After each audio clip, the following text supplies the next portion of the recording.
सहनावतु सहनौ भुनक्तु सह वीर्यं करवावहै तेजस्विनावधीतमस्तु मा विद्विषावहै। ॐ शान्ति शान्ति शान्तिः। समस्त जन कल्याणी निरतं करुणामयं नमामि चिन्मयं देवं सत्यं ब्रह्म विद्वरम्।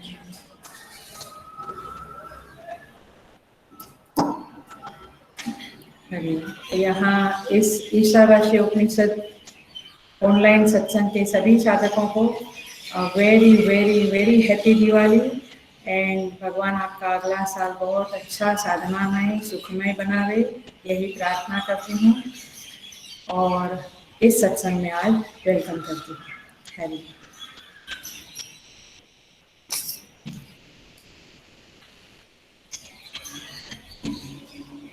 हम शुरू करते हैं मंत्र से। 11वां मंत्र है ईशावास्य उपनिषद का। हम देखते हैं। विद्यां च अविद्यां च यस्तद्वेदो उभयं सः अविद्यया मृत्युं तीर्त्वा विद्यया अमृतम् अश्नुते। यहाँ पे कहते हैं इस मंत्र में विद्या और अविद्या इन दोनों का सह उभयं सह यह तद्वेद, इन दोनों को एक साथ अनुष्ठान करने वाला जो होता है वह दोनों माने विद्या और अविद्या माने कर्म और उपासना दोनों जिनके जीवन में एक साथ साथ चलते हैं वह साधक अविद्या से मृत्यु को तर जाता है और विद्या से माने उपासना से वह अमृतम अश्नुते अमृत की प्राप्ति करता है। अमृत माने देवलोक और मृत्यु माने स्वाभाविकम ज्ञानम कर्म च, मैं बताती हूँ बाद में। बट कर्म से मृत्यु को पार कर जाता है, उपासना से अमृत की प्राप्ति करता है। ये श्लोक का मंत्र का सिंपल ट्रांसलेशन है। अभी हम एंट्री करेंगे शब्द के ऊपर। तो इसका मतलब ये हुआ कि श्रुति माता इस 3 मंत्र में 9, 10, 11 में ये कहना भाव देकर ये कहना चाहती है कि आप लोग जीवन में केवल कर्म ही करना ना करो, केवल उपासना ही उपासना ना करो। कर्म और उपासना दोनों का सह समुच्चय करो, एक साथ दोनों का अनुष्ठान करो। जीवन में दोनों की महत्ता होनी चाहिए। तो इस तरह से यहाँ समुच्चय के ऊपर भाग दिया गया है। हम थोड़ा सा इस समुच्चय के ऊपर भी विचार करेंगे। यहाँ पे कहते हैं कि ये जो कर्म और उपासना का समुच्चय है वो 3 प्रकार से है। ध्यान से सुनना, आज का क्लास आपको आपकी पर्सनल साधना में बहुत उपयोगी होगा, बहुत उपयोगी होगा। ये बहुत ही क्या कहें हमारे लेवल पे आकर के आज का क्लास है, बहुत हाई लेवल का नहीं है। 3 प्रकार से उपासना होती है। एक होता है कर्म अलग है, उपासना अलग है। माने मैं मेरे जीवन में कर्म भी करता हूँ, उपासना भी करता हूँ। मैं रिमाइंड करा दूँ, कर्म माने क्या? इष्टापूर्त कर्म, मेरी इच्छा पूर्ति का भी और समाज के लिए जो जरूरत है वह कर्म भी, लेकिन वह शास्त्रीय कर्म होना है, ये पक्का करो। इसको कर्म शब्द से कहा गया है, क्लियर? क्योंकि कर्म माने नित्य नैमित्तिक है, वो तो एक है, लेकिन मुख्यतया कर्म माने क्या? शास्त्रीय कर्म, इष्टापूर्त कर्म, जो मुझे कुछ चाहिए उसके लिए मैं करता हूँ और समाज की पूर्ति के लिए भी करता हूँ। समाज को जो जरूरत है वो कर्म भी मैं करता हूँ। तो इस कर्म के द्वारा ये कर्म अलग तरह से हम करते हैं, उपासना अलग है। एक इस तरह का कर्म का समुच्चय हुआ, माने उपासना और कर्म का समुच्चय हुआ। दूसरा आंशिक कर्म और आंशिक उपासना, ये मैं समझाती हूँ। ये दूसरा समुच्चय का प्रकार हुआ, ये दूसरा समुच्चय का प्रकार हुआ। तीसरा प्रकार है कर्म और उपासना बिल्कुल अभिन्न रूप से चलते हैं, they are together going on. इसको भी समुच्चय कहेंगे, पहले को भी समुच्चय कहेंगे, दूसरे को भी समुच्चय कहेंगे और तीसरे को भी समुच्चय कहेंगे। ये तीन प्रकार, एक अत्यंत अलग, एक आंशिक कर्म आंशिक उपासना, एक टोटल अभेद, दोनों में टोटल अभेद। माने आप ये डिस्टिंग्विश नहीं कर पाएंगे कि केवल कर्म करता है या केवल उपासना, दोनों साथ साथ में होता है।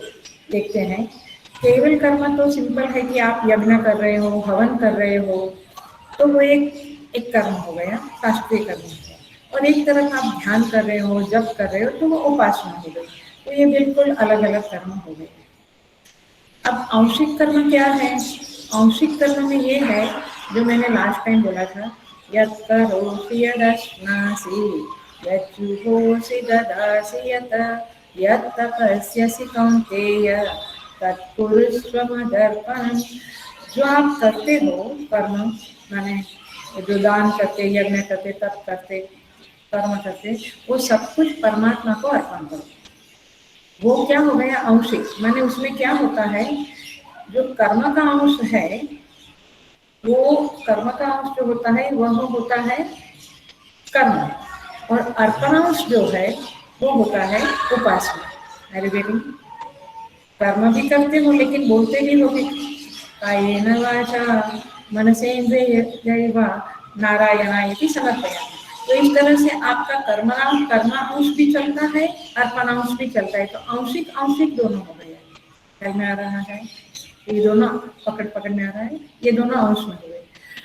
अब उसमें और एक बात है, ये भी जरा सा ध्यान रखना, क्योंकि आपको उपासना करते हो, कौन सी करते, कैसे करते, क्या समझ के करते, ये जानना जरूरी है। तो ये हुआ कर्मांश और माने कर्तृत्वांश और अर्पणांश हुआ। अब उसी अंश में गीता में एक श्लोक है, ईश्वर सर्वभूतानां हृद्देशेऽर्जुन तिष्ठति भ्रामयन् सर्वभूतानि यन्त्रारूढानि मायया। ये श्लोक है। अब इसमें क्या कहते हैं कि परमात्मा ही सबके हृदय में बैठकर सबको प्रेरित करते हैं। भ्रामयन् सर्वभूतानि, भगवान ही घुमाते रहते हैं और हम घूमते रहते हैं। तो इसमें कैसा है कि आप कर्म करो, ये कर्मांश हुआ, ये कर्तृत्वांश हुआ, लेकिन आप उसके साथ साथ ये अवेयरनेस रखो कि मुझे और मेरे साथ डील करने वाले सभी लोगों को परमात्मा ही घुमा रहा है। माने we are just the instrument in his hands, हम तो केवल यंत्र की माफिक है। ऐसा समझ होने से ये कर्म भी होगा और उपासना भी हो जाएगी, क्योंकि आप उनके साथ जुड़े हो। उपासना का सिंपल अर्थ मैंने पिछले क्लास में बोला था, तज्जप तदर्थ भावना, उनका स्मरण करना, ये दोनों का अर्थ होता है उसका जप करो और उसका ध्यान करो। लेकिन इन दोनों का एक अर्थ होता है उसको याद रखो, उसकी याद करो, उसका स्मरण करो, वो चित्त में होना चाहिए। तो जब आप कर्म करते हो और ये सोचते हो कि वो हमें घुमाता है, परमात्मा हमें घुमा रहे हैं, तो वेरी सिंपल, आप थोड़े अंश में कर्म करते हो, थोड़े अंश में उपासना करते हो। तो ये एक तरह है, एक प्रकार है कर्म अंश और उपासना अंश। थोड़ा कर्म अंश, थोड़ा उपासना अंश का एक प्रकार है। और दूसरा प्रकार क्या हुआ कि आप कर्म करते हो, उसको भगवान को अर्पण करते हो। तो अर्पणांश और कर्मांश, कर्तृत्वांश, ये इस तरह से होता है। तो पॉइंट ये हुआ कि आप उपासना आंशिक कर्म करते हो, ये भी समुच्चय ही है। यज्ञ करो और बैठ के ध्यान करो, ये भी समुच्चय है, बट समुच्चय के अलग अलग प्रकार है। You choose whatever is suitable to you, whatever is more deeper, more effective to you. तीसरा है तीसरा है अभेद, कर्म में और उपासना में बिल्कुल अभेद रहता है। कैसे होता है वो देखो, माने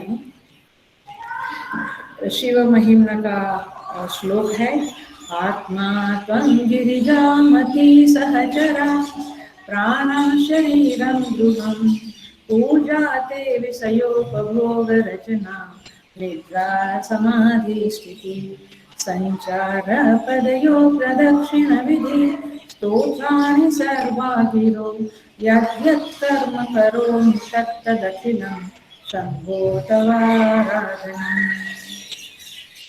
ये शिवमानस पूजा का श्लोक है, लास्ट वाला श्लोक है। यहाँ पे जरा सा समझे ये अभेद कैसे होता है। ये भी एक ऊंचा परिपक्व साधक इस साधना को भी कर सकता है समुच्चय के रूप में। वहाँ क्या समझना है कि परमात्मा आत्मा त्वम, माने मैं शंकर भगवान को भजती हूँ तो शंकर भगवान आत्मा है, क्योंकि वैसे भी परमात्मा ने कहा, ये कोई कल्पना नहीं करनी है, ये उपासना में ये हकीकत है कि तत्सृष्ट्वा तदेवानुप्राविशत। एतद्योपनिषद में कहते हैं कि वही भगवान, वही परमात्मा हमारे अंदर प्रविष्ट हो गया, हमारे मनुष्य का रचना करके जीवों की सृष्टि करके फिर जीवों में प्रविष्ट हो गया। तो परमात्मा ही आत्मा रूप में है हमारे अंदर। तो आत्मा कौन है? परमात्मा। गिरिजामती, बुद्धि कौन है? पार्वती। प्राण सहचरा, माने इंद्रिया प्राण कौन है? शंकर भगवान के वन है। फिर कहते हैं शरीरम गृहम, ये मंदिर क्या है भक्त लोग, यदि हम मंदिर में शंकर भगवान गिरजा कल्पना करें तो मंदिर क्या है? शरीर ही मंदिर है। और कहते हैं पूजा के विषयों को भोग रचना, आपका विषय का उपभोग करना ही पूजा है। और कहते हैं निद्रा समाधि स्थिति, आपकी नींद ही समाधि स्थिति है। संचार पदयोग प्रदक्षिण विधि, आप जो जो चल रहे हैं वो उनकी प्रदक्षिणा ही है, क्योंकि वो तो सर्वव्यापक है। तो वैसे तो प्रदक्षिणा कैसे करोगे? तो ये चलना ही आपका प्रदक्षिणा है। और कहते हैं स्तोत्राणि सर्वा गिरो, ये सारे जो कुछ भी आप गिरो, गिरा माने वाणी, आप जो कुछ बोलते हो वो उनका स्तोत्र है। तो यद्यत् कर्म करोमि तत्तदखिलं शंभो तवाराधनम्, आप जो कुछ भी करते हो वो उनकी आराधना ही है। तो हुआ ना ये कर्म और उपासना एकदम साथ साथ में चला, पकड़ में आ रहा है। तो इस तरह से ये साधना होती है। तो उपासना इस तरह से तीन प्रकार से, माने उपासना और कर्म का समुच्चय मैंने तीन प्रकार से बताया। बहुत सारे प्रकार है कि आप समुच्चय कर सकते हो। आप अपना सोचिए, कम से कम इसके ऊपर विचार करिए, और समुच्चय करने से बहुत बड़ा फल मिलता है, इस बात को याद रखें। तो आपका कर्म और उपासना साथ साथ में जाएगा। नहीं तो हम क्या करते, पहले ये काम कर लेते हैं और पहले मैं जरा सेवा करके आता हूँ, हॉस्पिटल में किसी को टिफिन दे के आता हूँ, या कहीं कुछ आश्रम में सेवा करके आता हूँ, या आश्रम की गीता चैंटिंग कंपटीशन का ऑनलाइन काम कर रहा हूँ, फिर जाके बैठ के जप करूँगा। ये भी एक है, ये भी समुच्चय है जीवन में दोनों। बट जैसे आप गाँव में पूर्णांश में बताया, वैसे भी समुच्चय कर सकते हैं। तो इस तरह से समुच्चय करना है, ये श्रुति माता का आदेश है और हमें करना है। अब हम आते हैं अविद्या मृत्यु तीर्थवा। अब हम फल के ऊपर आते हैं कि सह अनुष्ठान किया तो क्या फल है।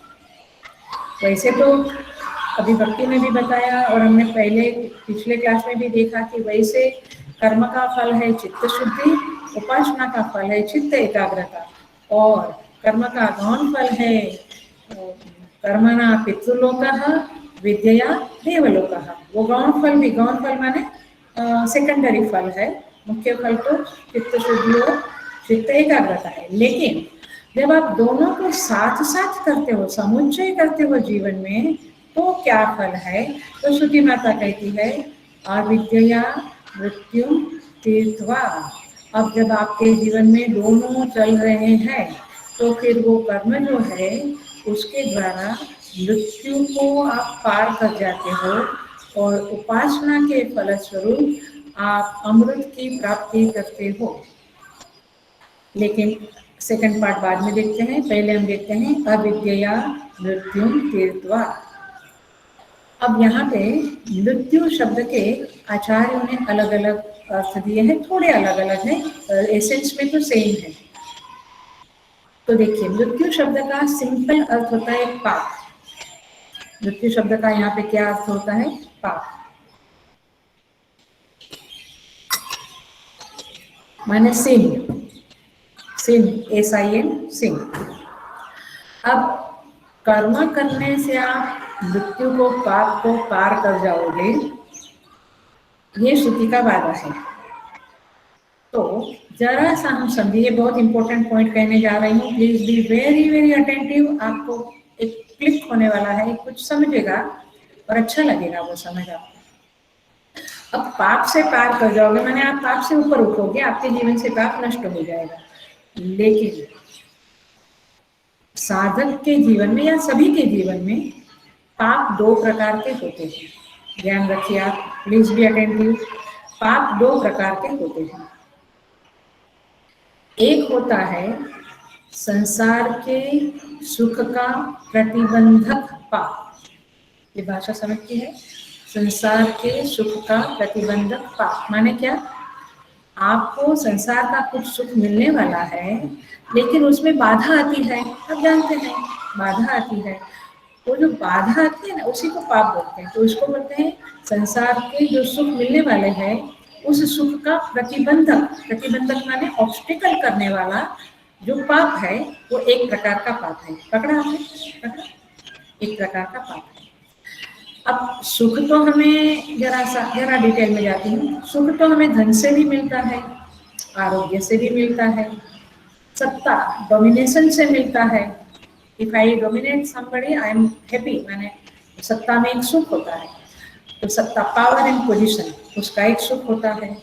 रिलेशनशिप का, वाइफ, हस्बैंड, बच्चे, माता पिता, माने पूरा फैमिली, या चाचा चाची, मामा मामी, माने एक रिलेशनशिप है, फ्रेंड्स लोग, एक रिलेशनशिप का भी सुख होता है। कई लोग कहते हैं मुझे कोई दोस्त ही नहीं है, कई कहते हैं हमारे तो कोई रिलेटिव नहीं है, या हमारा रिलेटिव से जमता नहीं है। मतलब कि ये सारे पाप है जो आपको इन सुखों से वंचित करते हैं। ख्याल में आ रहा है? हम कहते हैं घर में माने मेरे बेटे को बच्चा नहीं हो रहा है, हमारी पीढ़ी कैसे चलेगी? तो ये कोई ना कोई प्रतिबंधक पाप है जो आपके सुख को, आपको सुख देने से, जो सुख आप चाहते हैं वो सुख देने से रोकते हैं। तो ये संसार का प्रतिबंधक पाप एक है, याद रखो। और दूसरा पाप है आत्मज्ञान का प्रतिबंधक पाप। हेलो, ध्यान से सुनो।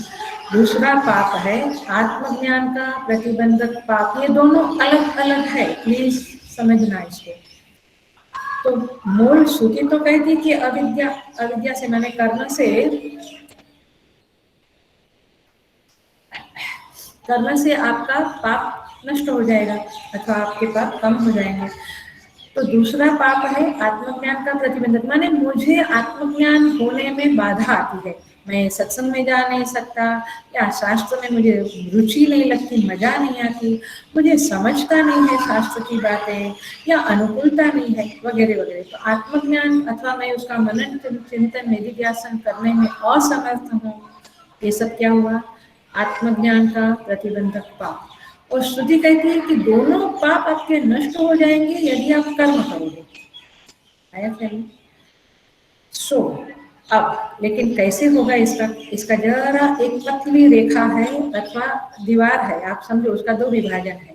अब समझे हम, जब आप सकाम कर्म, आप इष्टापूर्त कर्म या शास्त्रीय कर्म यदि कामना पूर्वक सकाम तरह से करोगे तो आपका पाप नष्ट होगा। लेकिन कौन सा पाप नष्ट होगा? सांसारिक सुख का प्रतिबंधक पाप नष्ट होगा। आया? सकामता से किया तो। और निष्कामता से ये इष्टापूर्त शास्त्रीय कर्म किया तो फिर आपका आत्मज्ञान का प्रतिबंधक पाप नष्ट होगा। पकड़ में आ रहा है? संसार का प्रतिबंधक पाप कब नष्ट होगा? जब आप इष्टापूर्त शास्त्रीय कर्म करोगे तब, बट सकामता से करोगे। लेकिन वही निष्कामता से किया तो आपका आत्मज्ञान का प्रतिबंधक पाप नष्ट होगा।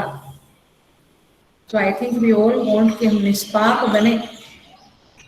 और मैं हमेशा कहती हूँ कि इस जीवन में कुछ अचीव करना है तो एटलीस्ट चित्त शुद्धि माने निष्पाप हो जावे, यही अचीव करने जैसा है। तो आप समझिए कि 2 प्रकार के पापों का नाश होगा, किसके द्वारा? अविद्या के द्वारा, कर्म के द्वारा। मैं इस कर्म पे 2-5 मिनट और बोलूंगी। पिछले क्लास में हमने कहा था नित्य, नैमित्तिक एक्सेट्रा या इष्टापूर्त, शास्त्रीय कर्म। आज मैं उसमें और थोड़ा ऐड करूंगी। वैसे आप समझ लो कर्म का क्षेत्र और कर्म का विषय इतना बड़ा है कि सालों साल उसके ऊपर हम विचार कर सकते हैं, और उपासना क्षेत्र भी बहुत बड़ा है, लेकिन हम थोड़ा सा बोल के आगे बढ़ेंगे।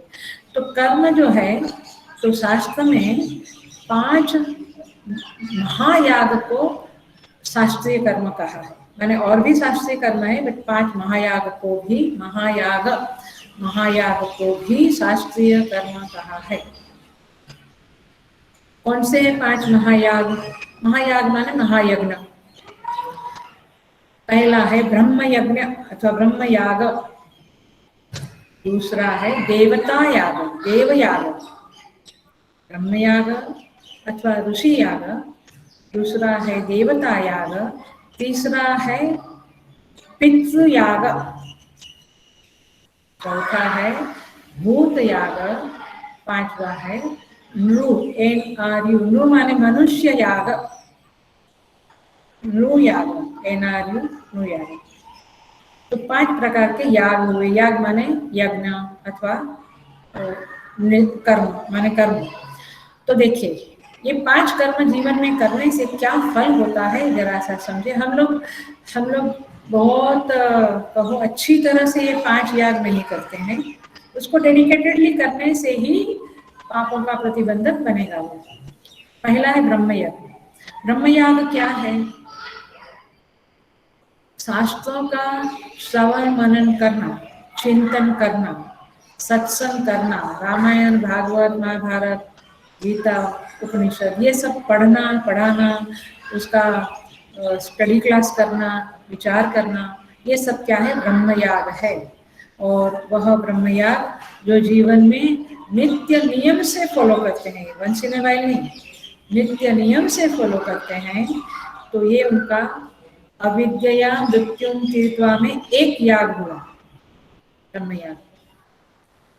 तो उसका फल क्या है? पापों से पाप हमारे नष्ट होते हैं।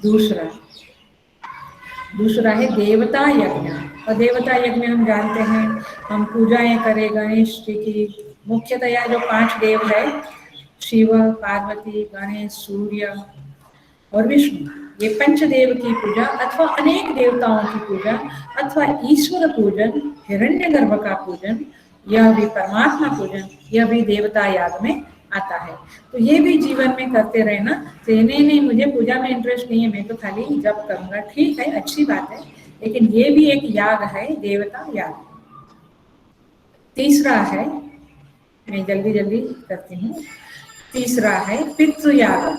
पितृयाग बहुत बड़ा विशाल क्षेत्र है, इसके बारे में। पितृयाग में श्राद्ध आता है, तर्पण आता है, और वडीलों के आदेशों का पालन आता है, वडीलों की सेवा आती है, ऐसा ये सारा कुछ पितृयाग में आता है। तो ये तीसरा याग भी जीवन में बहुत जरूरी है। जनरली हम एक करते हैं और कहते हैं हाँ बाकी नहीं किया तो चलेगा, ऐसे नहीं, आपको सारे यज्ञ करने हैं। तो तीसरा है पितृयाग। चौथा है भूत याग। भूत याग माने आसपास जो पशु पक्षी है, जैसे कौवा है, कबूतर है, चिड़िया है, माने चींटी है, कुत्ता, बिल्ली, जो भी आसपास हमारे भूत है, इवन प्लांट्स है, वृक्ष है, उसको पानी देना, भूतों को उनके भोजन खिलाना, गाय को खिलाना, ये सारी चीजें क्या है? भूत यज्ञ है। ख्याल में आया? ये भूत यज्ञ है। तो इस तरह से भूत यज्ञ करना है। और 5वां है नृ यज्ञ, NRU, नृ माने मनुष्य यज्ञ, माने अतिथि यज्ञ। अब अतिथि यज्ञ क्या है? अतिथि यज्ञ ये है कि जो ऐसे हम समझते हैं कि अतिथि माने जो आ गया, कोई सगा संबंधी आया, कोई फ्रेंड आया, कोई आसपास वाले आ गए, पड़ोसी। वो अतिथि यज्ञ है, लेकिन अतिथि यज्ञ में आता है कि आप गृहस्थों, और ये खास करके ये 5वां यज्ञ खास करके गृहस्थों के लिए विशेष है, क्योंकि इसमें सन्यासी, वानप्रस्थी और ब्रह्मचारी तीनों आश्रम के लोग इस अतिथि शब्द में आते हैं। जो सन्यासी त्यागी है, जो वानप्रस्थी तपस्वी है, और जो ब्रह्मचारी वेदाध्ययन करने वाला है, वे सब भी यदि आपके पास भिक्षा के लिए आता है तो आप उनको भिक्षा देनी चाहिए। और ये हुआ आपका नृ यज्ञ, माने मनुष्य यज्ञ। तो इस तरह से 5 प्रकार के याग करके आप मृत्युम तीर्त्वा, आप अपने जीवन से पापों को धीरे धीरे क्षय कर सकते हो। We have to be always ready to do this 5 types of yajna: ब्रह्म याग, देवता याग, पितृ याग, भूत याग, नृयाग। इससे क्या होता है आप समझो और थोड़ा सोचो तो समझेगा कि ये 5 में सारी सृष्टि आ गई, ये 5 में सारी सृष्टि आ गई।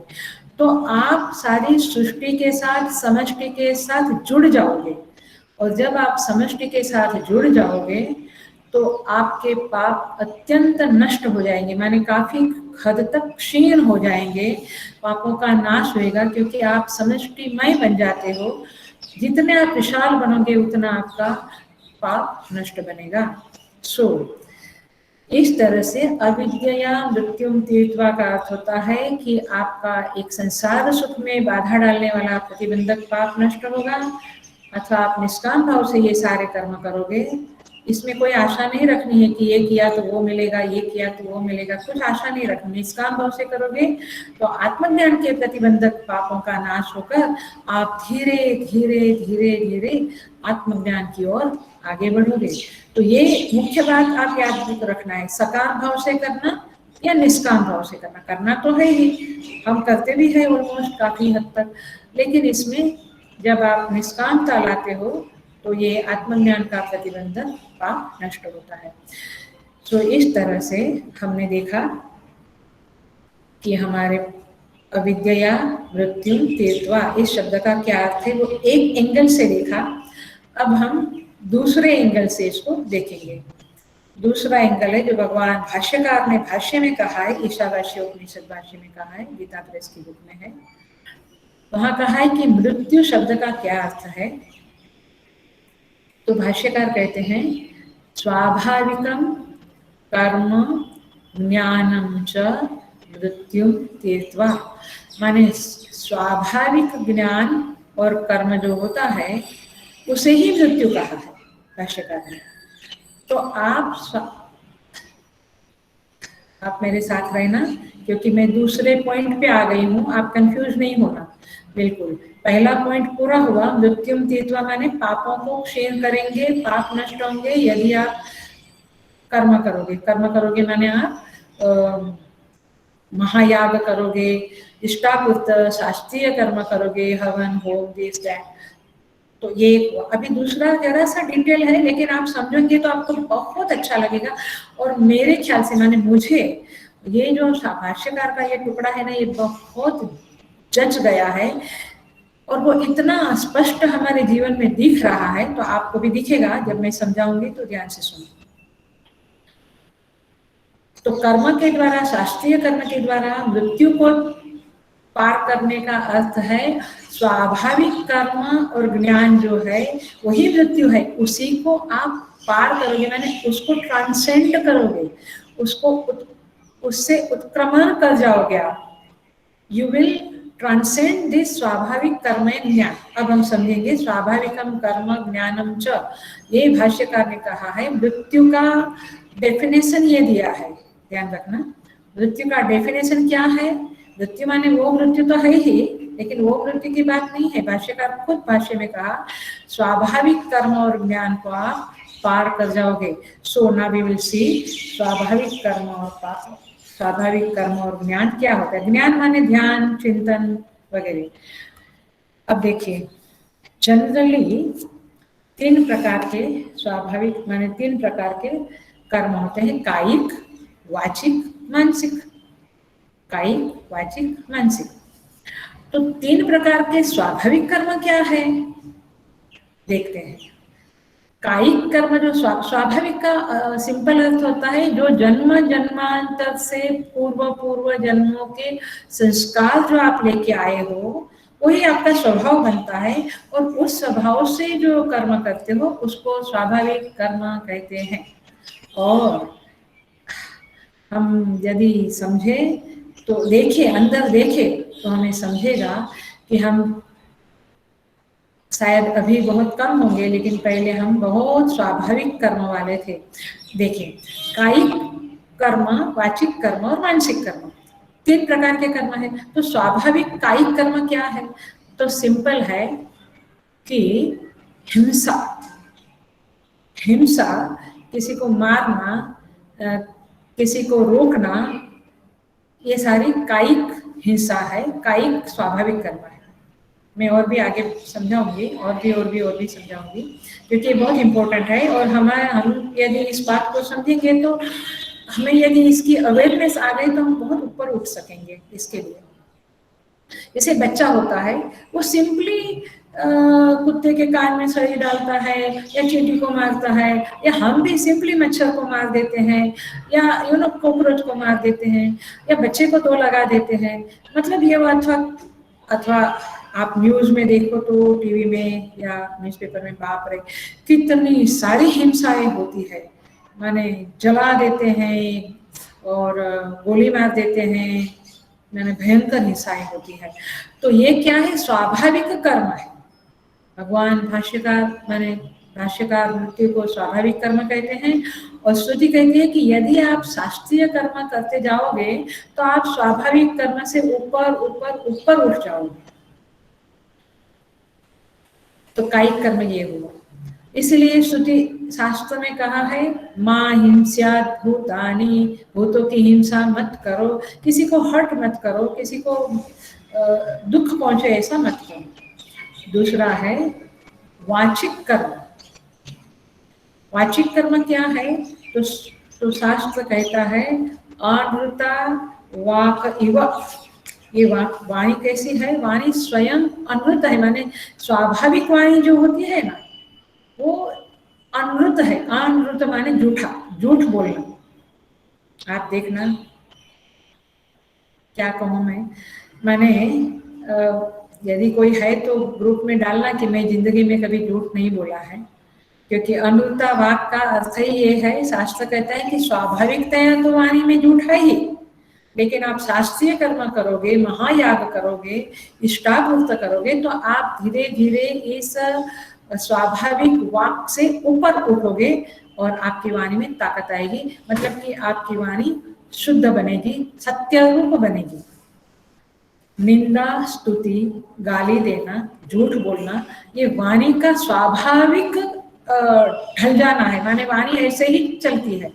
लेकिन जब हम शास्त्रीय कर्म करते हैं तो वाणी हमारी मजबूत बनती है, शुद्ध बनती है, रुतम बनती है। इसीलिए क्या बोलते हैं वो शांति मंत्र, रुतम वदिष्यामि सत्यम वदिष्यामि। क्यों कहना पड़ा ऋषि को मैं ऐसा सत्य बोलूंगा, रुतम बोलूंगा? क्यों कहना पड़ा? क्योंकि ये जीव जो जन्म जन्मांतर से संस्कार लेके आया है वो स्वाभाविकतया गिर जाता है और झूठ बोल देता है, बिना कारण भी कभी कभी झूठ बोल देता है, कभी स्वार्थ से झूठ बोलता है। सो तात्पर्य ये है वाचिक ही। और तीसरा है मानसिक। यहाँ पे कहते हैं स्तेनम मनः। शास्त्र क्या कहता है? स्तेनम, स्तेन माने चोर, स्तेनम मनः, मन चोर है।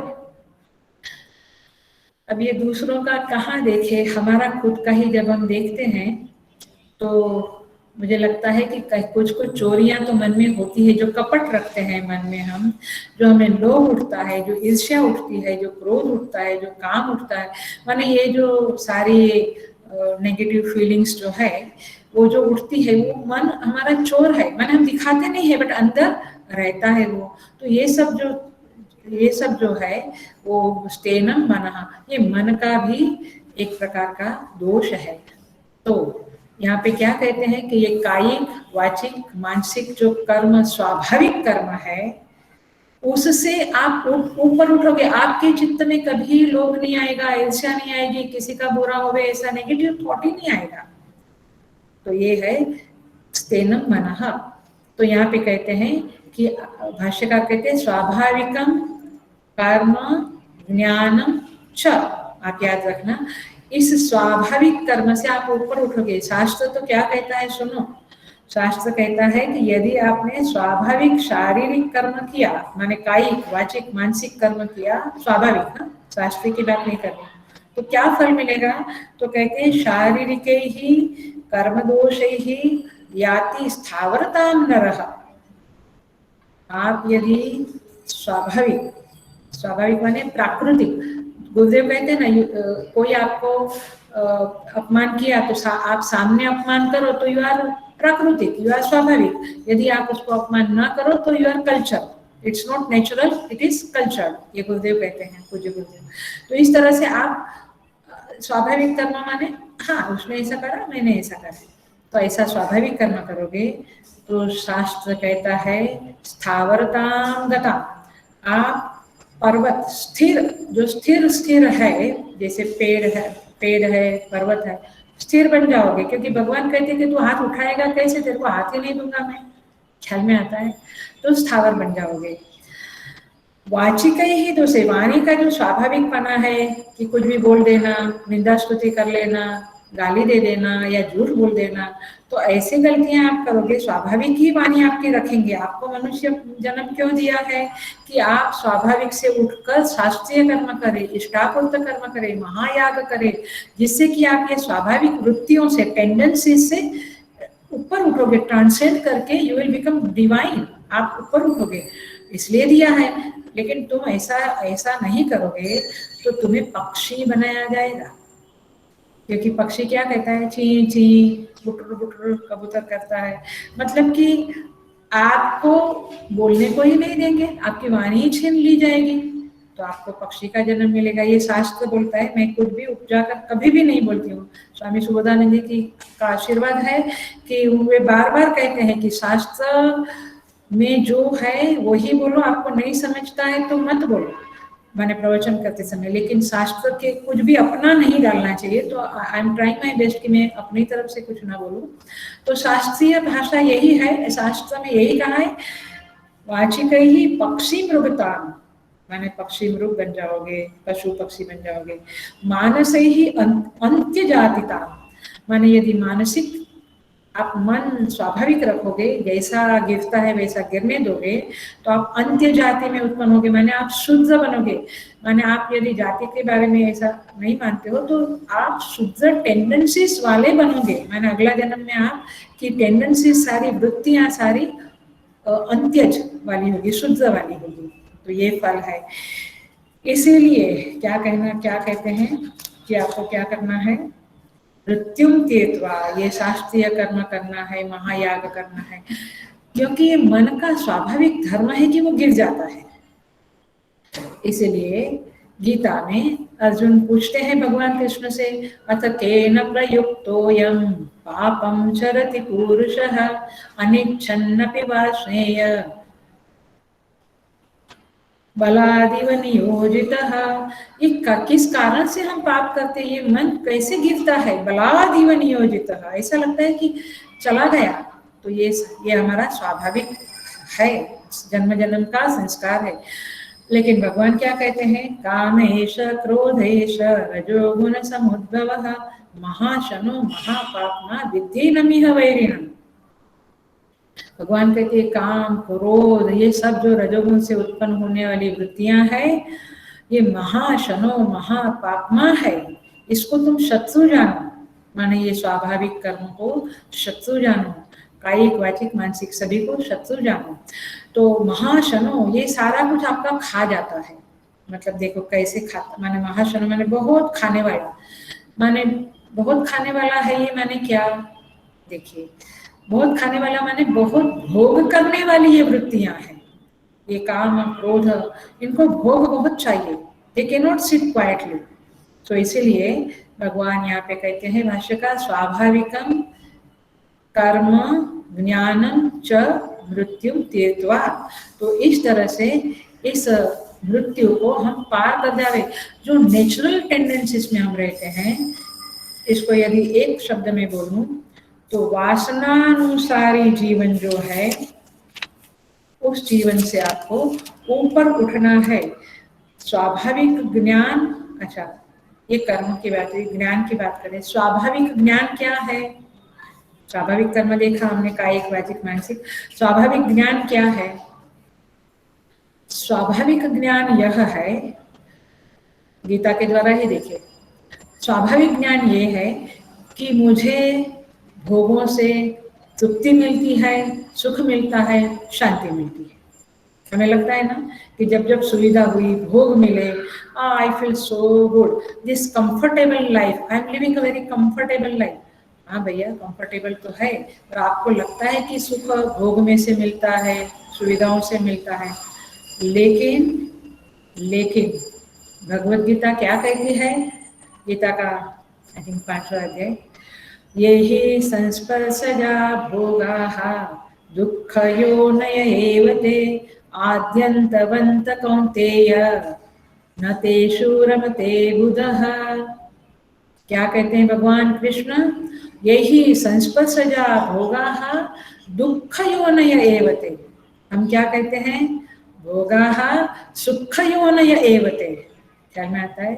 भोग हमें क्या लगता है? सुख की योनि लगता है। ये हमारा वासना ज्ञान है, ये स्वाभाविक ज्ञान है। आर्य पकड़ में आ रहा है आपको? मृत्युम तीर्थवा शब्द समझा रही हूँ मैं। आई थिंक आप इनफ अवेयर साधक है, मेच्योर साधक है। बिल्कुल मैं जो बोलती हूँ उसको मंत्र के साथ साथ जाना, मंत्र के साथ चिंतन करते हुए सुनना।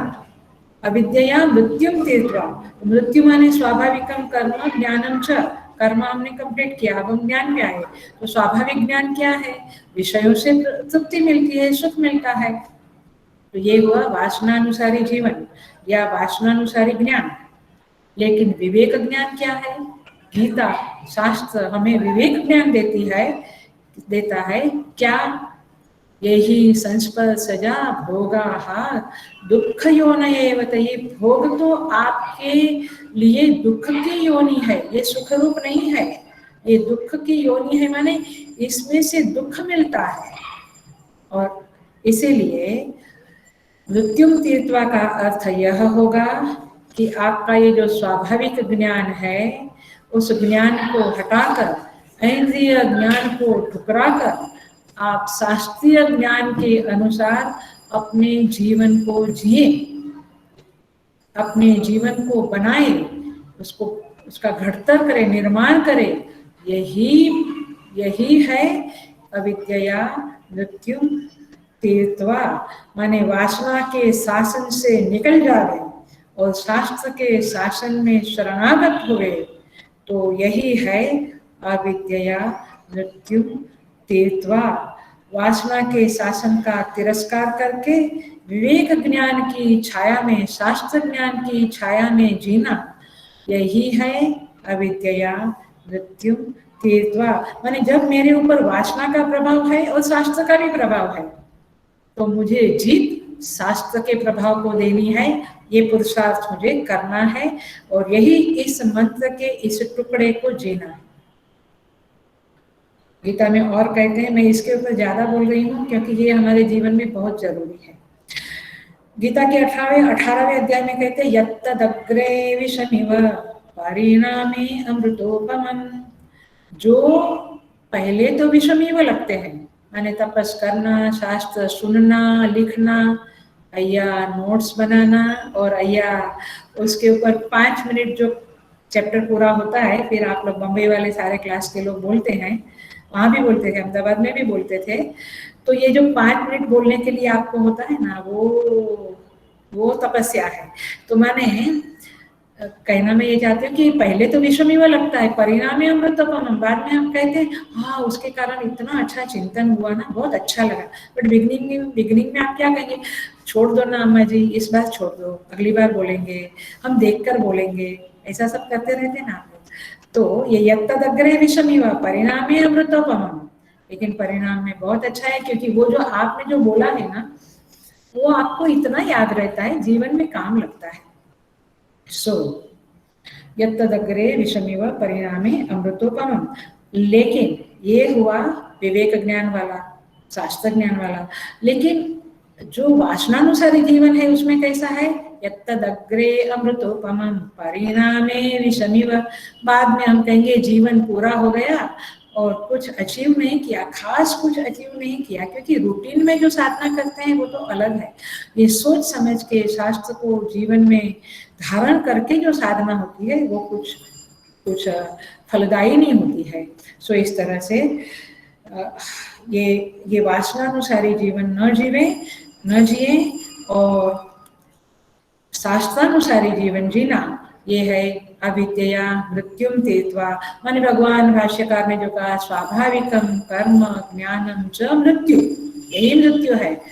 आप उसको पार कर जाओ, आप हायर जीवन जीवो, महायाग करके शास्त्र का माने ब्रह्म याग, देवता याग, भूत याग, नृ याग, पितृ याग, ये जो सब कहा वो, फिर नित्य नैमित्तिक उपासना प्रायश्चित कर्म वगैरह जो कहा वो सब इष्टापूर्त शास्त्रीय कर्म करो। देखिए ये एक श्रुति माता कहती है, इसलिए इसको विश्वास से समझना। श्रुति कहती है कठोपनिषद परांचि खानी यतुनत स्वयं भू तस्मात् परां पश्यति नान्तरात्मन। मतलब ये है कि श्रुति माता कहती है, कठोपनिषद की श्रुति है कि मनुष्य की इंद्रियों को परमात्मा ने बहिर्मुख बनाकर जैसे कि हमारी हिंसा ही कर डाली, और इसलिए जीव बाहर ही देखता है। बाहर देखता है का अर्थ सिंपल क्या हुआ, बाहर देखता है माने विषयों की तरफ दौड़ता रहता है, विषय में आकर्षण होता है, उससे मोह होता है, फिर उसको पाकर उसमें राग होता, नहीं मिला तो द्वेष होता, बस इसी में चलता रहता है जीव। और इसी को कहते हैं पराच कामन अनुयान्ति बालाः ते मृत्यो यान्ति विततस्य पाशं। जो बाहर के विषयों में माने का बाहर का जगत का जो पदार्थ है उसमें ही रचा पचा रहता है, वो तो मृत्यु के पास में ही बंधा हुआ है, ऐसा समझ लो।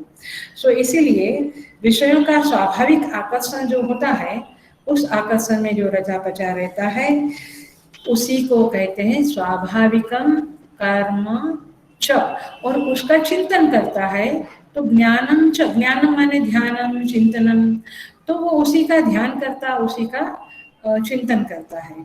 तो ऐसी व्यक्ति केवल काम और अर्थ पुरुषार्थ के साथ है, लेकिन जो शास्त्र चिंतन करता, महायाग करता, शास्त्रीय कर्म करता, वो धर्म के साथ है।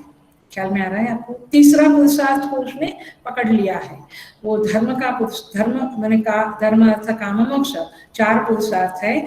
जो केवल बाहर देखता रहता है, विषयों का उसमें फंसा रहता है, वो अर्थ और काम पुरुषार्थ को तो डील करता है, अचीव करता है, लेकिन जो शास्त्रीय कर्म करता है वो धर्म को धारण करता है जीवन में। तो उसके जीवन में जो स्वच्छंद प्रवृत्ति है, स्वाभाविक कर्म है, वो धीरे धीरे कम हो जाते हैं। इसीलिए ये स्वाभाविक कर्म से ऊपर उठना चाहिए, स्वाभाविक ज्ञान से ऊपर उठना चाहिए, क्योंकि स्वाभाविक ज्ञान क्या है? केवल विषयों का चिंतन, जो जनरल उसने क्या कहा, ये ऐसा हुआ, वो वैसा हुआ, माने दूसरों के वृत्तियों का एनालिसिस करते रहना, निंदा स्तुति करते रहना, ये सब स्वाभाविक कर्म और ज्ञान है। भगवान कहते हैं प्रमादो वही मृत्यु। एक तीसरा अर्थ बता रही हूँ, प्रमादो, ये छांदोग्य उपनिषद में सनत कुमार के उसमें कहते हैं नारद जी को सनत कुमार कहते हैं प्रमादो वही मृत्यु। प्रमाद माने समझो, बुद्धि का उपयोग जिस कार्य के लिए होना चाहिए उस कार्य के लिए न होवे उसे प्रमाद कहते हैं। पहले मैं आपको अलग अर्थ बताती थी, वो एक लेवल का अर्थ था विस्मरण, लेकिन आज मैं जो बता रही हूँ वो शास्त्र का थोड़ा डीपर अर्थ है। परमात्मा ने बुद्धि जिसके लिए दी है, जिस उपयोग के लिए दी है, उसमें उसका उपयोग न करके उससे विपरीत विषय में उपयोग करना, यह है प्रमाद। मतलब धर्म अधर्म, कार्य अकार्य, प्रवृत्ति निवृत्ति, आत्मा अनात्मा का विवेक करने के लिए बुद्धि मिली है, उस बुद्धि का उसमें उपयोग ना करके फालतू चीजों में करना, विपरीत चीजों में करना, उसको कहते हैं प्रमाद, और वो प्रमाद ही मृत्यु है। तो स्तुति क्या कहती है, ये महायाग करोगे, शास्त्रीय कर्म करोगे तो आप ये प्रमाद रूपी मृत्यु से ऊपर उठ जाओगे। मृत्यु तीर्थवा माने आपकी बुद्धि बिल्कुल सशक्त हो जाएगी, समर्थ हो जाएगी। किसके लिए? उसका उपयोग जिसमें करना है, आत्मानात्मा का विवेक, उसके लिए आपकी बुद्धि स्ट्रॉन्ग हो जाएगी, समर्थ हो जाएगी। मृत्यु तीर्थवा का यही अर्थ है। लेकिन ये सब कुछ कब होगा? जब आप ये स्वाभाविकम कर्म ज्ञानम च मृत्युम तीर्थवा, इसको आप ये स्वाभाविक कर्म और ज्ञान से आप ऊपर उठ जाओगे, उसको पार कर जाओगे। You will transcend the natural tendencies of a human being या ह्यूमन माइंड। वो कब होगा? जब आप जीवन में शास्त्रीय कर्म, इष्टापूर्त कर्म, महायाग वगैरह का निष्ठा पूर्वक पालन करोगे, तब आपके जीवन में यह अविद्या मृत्यु तीर्थवा सफल हो जाएगा। तात्पर्य ये है, तभी आपका चित्त अंतर्मुख होगा, आप जगत के भोगों के आकर्षण से मुक्त होंगे, प्रसन्नचित होंगे, शांति को प्राप्त करोगे और आप उस आत्मज्ञान के लिए तैयार हो जाओगे। That's the point. और I think we all need आत्मज्ञान। और इसीलिए ये समुच्चय करते हुए, जब समुच्चय करेंगे तभी की ये बात है, तब उस अविद्या का ये फल होगा। अब 5-7 मिनट हम देख लेते हैं कि विद्या अमृतम अश्नुते, उसका क्या फल होगा। माने उस विद्या से, विद्या माने उपासना से आप अमृतम अश्नुते, इसको कैसे कहते हैं? विद्या, भाष्यकार कहते हैं, देवता ज्ञानेन देवात्म भावम अश्नुते प्राप्नोति। विद्या माने उपासना के द्वारा, देवता ज्ञान के द्वारा देवात्म भाव को आप प्राप्त करोगे। You will become one with the divine, you will become one with your इष्ट देवता। मतलब कि आपके अंदर डिविनिटी का आविर्भाव होगा, विकास होगा, प्रादुर्भाव होगा। सो इस तरह से इस टुकड़े को थोड़ा सा देख पाएंगे, थोड़ा सा देखते हैं। उपासना के द्वारा अमृतम अश्नुते, अमृतम का अर्थ क्या किया?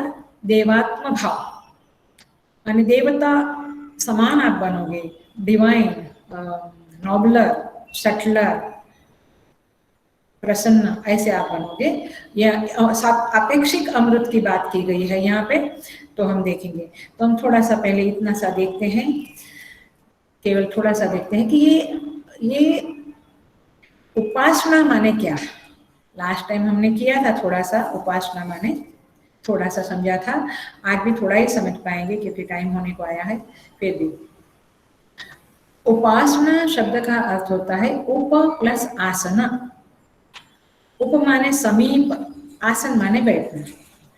तो आप मंदिर में जाते हो, यह भी उपासना हुई, क्योंकि आप क्या करते हो? मंदिर में देवता के पास बैठते हो थोड़ी देर, वहां पाठ करते हो, जब करते हो, जो भी उपासना। लेकिन वो फिजिकली जाना हुआ। अब अपने घर में, पूजा घर में जो मानस के द्वारा, मन के द्वारा जो देवता के समीप बैठते हो, वो भी उपासना हुई। मंदिर में हम मूर्ति साफ, माने भगवान को नहलाते हैं, वस्त्र पहनाते हैं, गहने पहनाते हैं, माने वो सब हम करते हैं, वो फिजिकली उपासना हुई, फिजिकली आप पास में रहते हो। एक होता है उस समय मन से भी पास में होते हैं तो बहुत बढ़िया है, लेकिन पूजा घर में जब आप जप करते हो, ध्यान करते हो, वो भी उपासना हुई। और उस मानसिक उपासना का जो मंत्र है, जो सूत्र है पातंजलि योग सूत्र में, वह यह है तज्जपः तदर्थ भावनम। तज्जपः तदर्थ भावनम, ये बोलना नहीं। तज्जपः माने उस देवता के नाम का जप करो, मंत्र जप करो। और अर्थ भावनम, मैंने कहा था अर्थ माने विषय। जैसे ये ग्लास है तो ग्लास शब्द है, वो मंत्र, वो जप, और ग्लास जो एक्चुअल विषय है, माने ये जो विषय है ग्लास, ये क्या हुआ? अर्थ। तो ऐसे देवता के नाम का जप करो और उनका अर्थ माने उनकी मूर्ति का, उनका ध्यान करो, उनके रूप का, उनके साकार रूप का ध्यान करो। ये हुई उपासना। उपासना के सिद्धांत को बिल्कुल समझ लेना। ये चल रहा है अभी सारा कुछ। तो मुझे कभी कभी फोन आते हैं, पर्सनल बातें होती है, तो कई साधक मुझे कहते हैं कि हाँ मंत्र तो हम करते हैं, लेकिन हम उनके रूप का ध्यान नहीं करते हैं। हाँ, ये बात अलग है कि हमारा माइंड इधर उधर जाता है, वो जाने दो, बट आपका फोकस होना चाहिए कि आप उसके रूप का ध्यान करो, अथवा गुण का चिंतन करो, अथवा नाम रूप गुण लीला, वो चलेगा। बट बेसिकली उपासना का अर्थ होता है, अब समझ लेना, ये आप जाना नहीं, मैंने बहुत इंपॉर्टेंट बात कर रही हूँ, कई लोग अभी छोड़ना शुरू करते हैं। 5 मिनट। उपासना माने इष्ट देव के आसपास हमारे चित्त की वृत्ति घूमती रहे और उनकी सन्निधि की अनुभूति होती रहे, ये उपासना है। पहले मैंने आपको शुद्ध से बताया, अब मैं थोड़ा खोल के बताती हूँ। इष्ट देव के आसपास चित्त वृत्ति घूमती रहे, उसकी सन्निधि की, उस देवता या परमात्मा जिसकी आप उपासना करते हैं, उनकी सन्निधि की अनुभूति होवे, तब वह उपासना होती है। चाहे आप पाठ करो, कई लोग कहते हैं पाठ में तो बहुत कंटाला आता है, 1-1 घंटा ललिता सहस्त्र नाम, ओ माय गॉड। लेकिन मूल बात है पाठ, मूल बात क्या है कि मन कहीं इधर उधर न भटके। काम है तब मन उसमें लगाओ जिस काम में, लेकिन अन्यथा मन इधर उधर न भटके और इष्ट देव के आस पास ही रहे, ये चित्त में रहे कि मेरे प्रभु मेरे सन्निधि में है, इस अनुभूति को, और मैं उनकी दृष्टि में हूँ। देखो मैंने एक और ऐड किया, वे मेरी सन्निधि में है, मैं उनकी दृष्टि में हूँ। इस अनुभूति को सदा बनाए रखने के लिए ही पाठ होता है। हेलो, पूजा होती है। जब हम मंदिर में, हमारे मंदिर में तो होता है रोज पाठ पूजा होती है, रोज 7 से 8 स्तोत्र पाठ होते हैं। कई लोगों को लगता है क्या ये रोज रोज पाठ करते हैं, लेकिन मुझे बहुत अच्छा लगता है। मैं बिल्कुल ऐसे ही बैठ जाती हूँ। ऑफिस में काम, मैंने ऑफिस में थोड़ा कुछ देखती हूँ, जो भी काम है, तो उसके बाद जैसे पाठ शुरू हुआ मैं दौड़ के आ जाती हूँ, मैं कहती हूँ बाद में करेंगे। पाठ इतनी सबल साधना है, और हमारे लोगों को तो पता है क्योंकि रोज आते हैं, इतनी सबल साधना है कि उसमें आपकी चित्तवृत्ति आपके इष्ट देव के आसपास घूमने लगती है। ख्याल में आता है?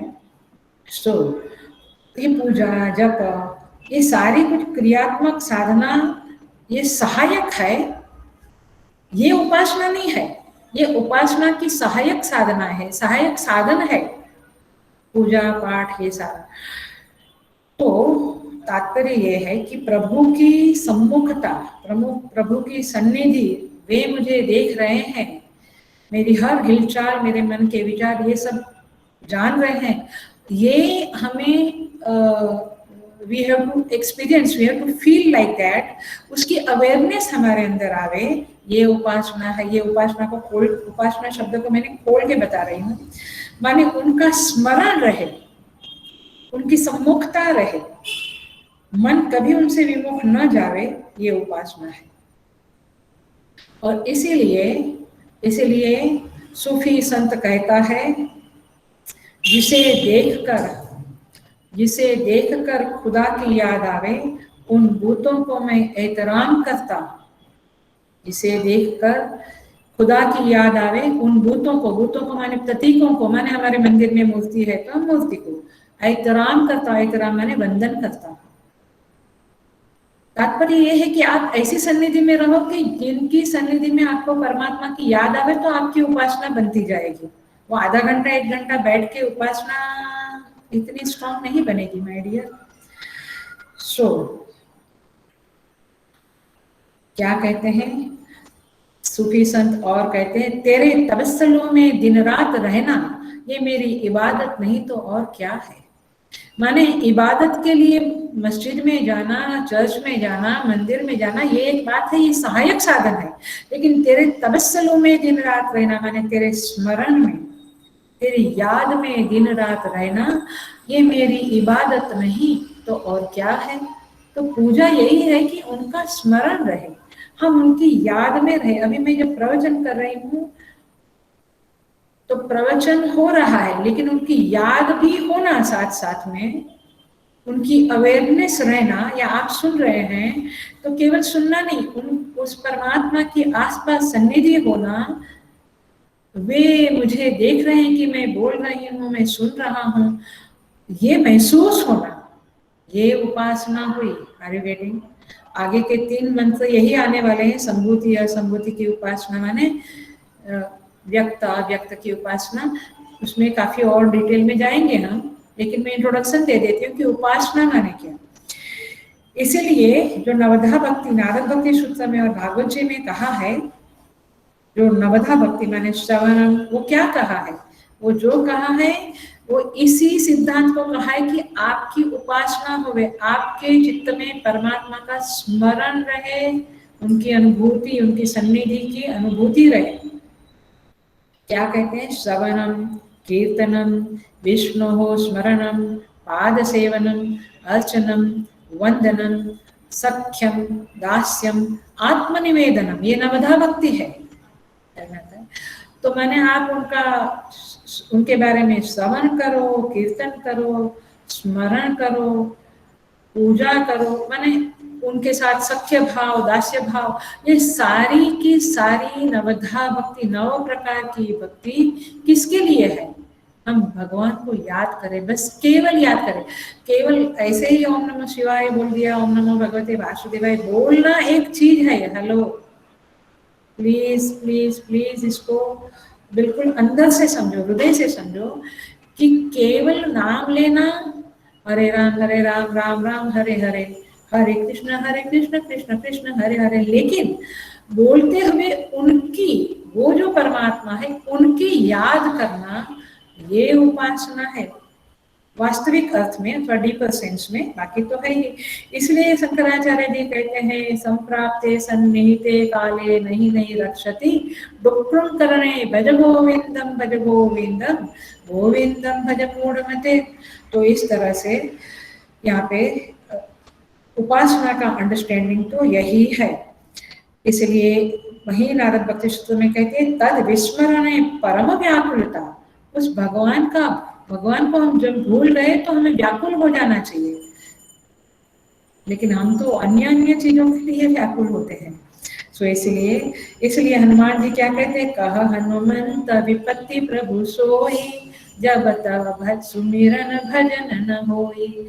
हनुमान जी कहते विपत्ति तो वह है कि जब तुम्हारा स्मरण और भजन न होवे, और संपत्ति वह है कि तुम्हारा भजन और स्मरण होवे।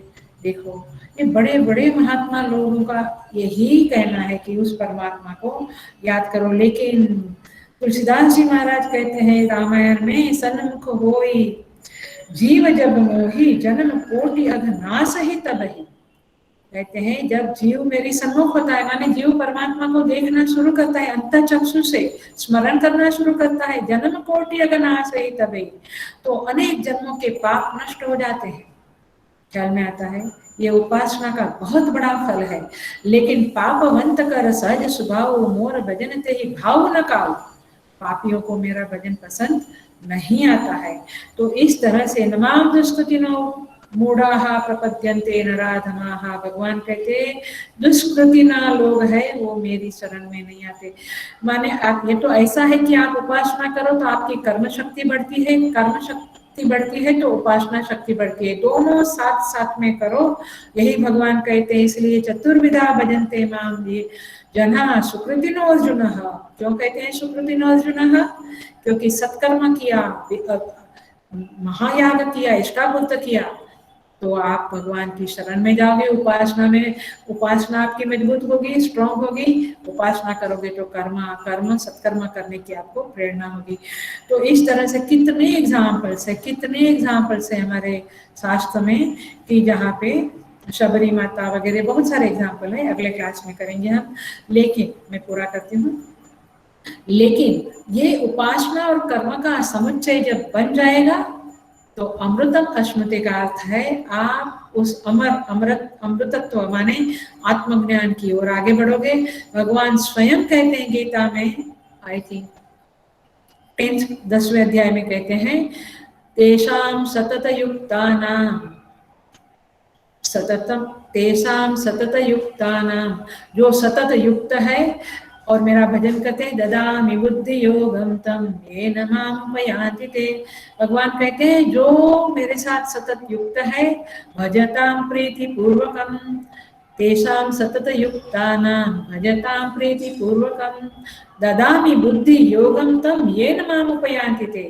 ये जो भक्त लोग उपासना करते, सत्कर्म करते, उनको मैं बुद्धि योग देता हूँ और फिर वे मुझे प्राप्त करते हैं। तो इस तरह से आत्मज्ञान में प्रवेश करने का एक ही उपाय है कि आप कर्म और उपासना का समुच्चय करो और स्वाभाविक कर्म और स्वाभाविक चिंतन जो प्राकृतिक है, जो नेचुरल है, उससे ऊपर उठो। आजकल तो उल्टी ही मान्यता है कि जो करते हैं करने दो। नहीं, हम शास्त्र पढ़ें तो शास्त्र कहता है अविद्या मृत्युम तेजा, बहुत ही प्यारा श्लोक है, प्यारा मंत्र है, बहुत ही अपने जीवन को लागू करने वाला ये मंत्र है। आप बार बार इसको सुनना, बार बार इसके ऊपर विचार करना।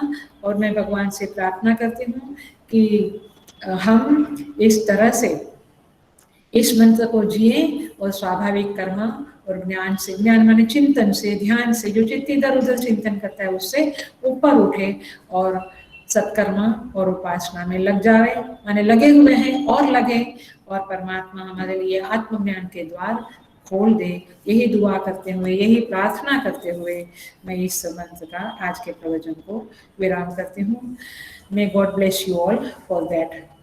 ओम पूर्णमदः पूर्णमिदं पूर्णात् पूर्णमुदच्यते पूर्णस्य पूर्णमादाय पूर्णमेवावशिष्यते। ओम शांति शांति शांति। हरि ओम। श्री गुरुभ्यो नमः। Hari Om. Happy Diwali to you again.